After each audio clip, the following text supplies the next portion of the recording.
Monster trucks are the automotive embodiment of a slightly tipsy dad coming home after a wedding. Spirits high, but knocking over all the garden gnomes. They're big, loud, and a little destructive, but lovable oafs nonetheless. It's hard to hate a giant 5-ton truck wearing a novelty hat. Look at it, it thinks it's people.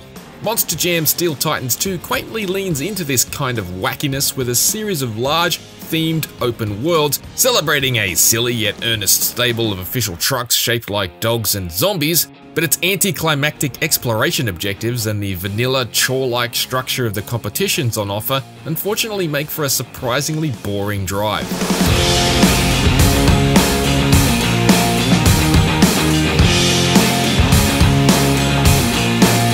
The lack of spark is quickly evident. After a bafflingly basic tutorial, I was suddenly and unceremoniously dumped into the first of several open world environments, leaving me to press pause and shuffle through menus to uncover what I was actually supposed to do.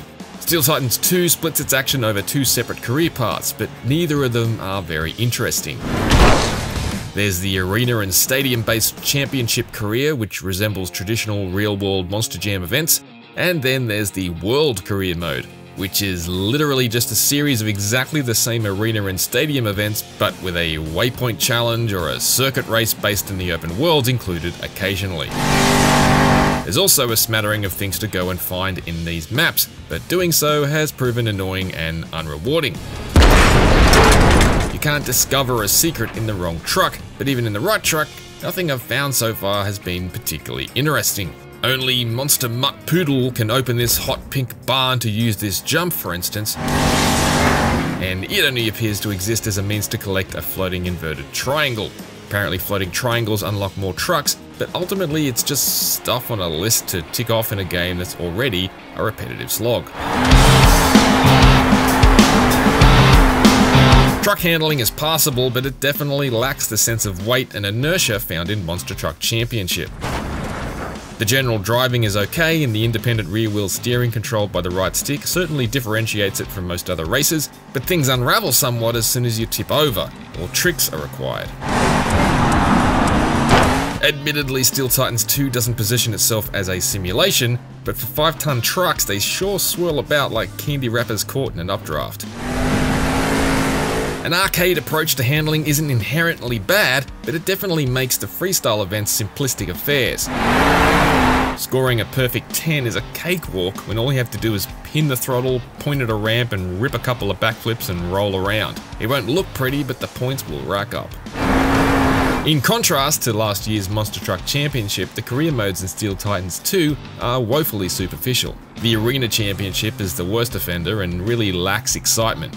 There's zero sense of being an up-and-coming driver. I just mashed through a menu and moved through a laundry list of events. There's no team management, no truck creation or customization, and no real sense of how far through the season you are, other than a progress bar you have to quit the mode to view. The bare bones presentation just shoves you from event to event until there aren't any more of them, and then it's over, with zero indication you've actually won anything.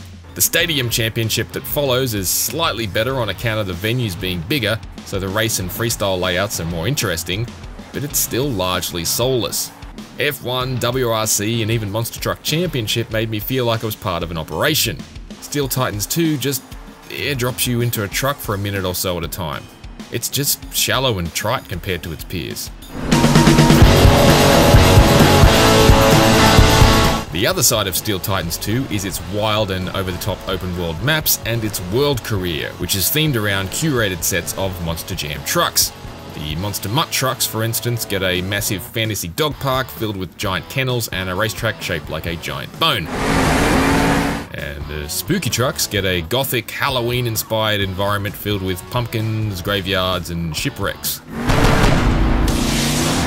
It's a cute touch, and it definitely embraces the silly personas spray-painted all over these well-known Monster Jam trucks, but it definitely makes it feel like Steel Titans 2 is trying to have one foot in the real world and the other in a methanol-huffing fever dream, particularly since the World Career mode is padded out with plenty of repeats of arena and stadium events. Steel Titans 2 is bright and saturated, but the flickering shadows are awful, and stuff like the clipping, the total lack of a water splash effect, and a screen full of typos makes it all feel pretty half-hearted. Truck detail is decent, but developer Rainbow Studios has made the peculiar decision to completely bury Monster Jam's most iconic trucks as distant unlocks. This means by the time you secure trucks like Gravedigger or Megalodon, Steel Titans 2 has long run out of things to show you. That they're not even available in quick play feels like a snub to particularly young kids who probably just want to freely hoon around in their favourite without jumping through 75 hoops to do so. Rainbow Studios has been responsible for some top-notch mudslinging races over the years, but Monster Jam Steel Titans 2 isn't one of them. The racing is serviceable enough and the themed worlds are a cute idea, but its bland and poorly presented chore-like approach to its career mode turns one of the most grin-inducing spectacles in motorsport into a remarkably dull experience. For a slightly better take on monster trucks, check out our review for Monster Truck Championship. And for a better game than both of these with a monster truck in it, check out our review of the excellent Wreckfest. For everything else, stay on IGN.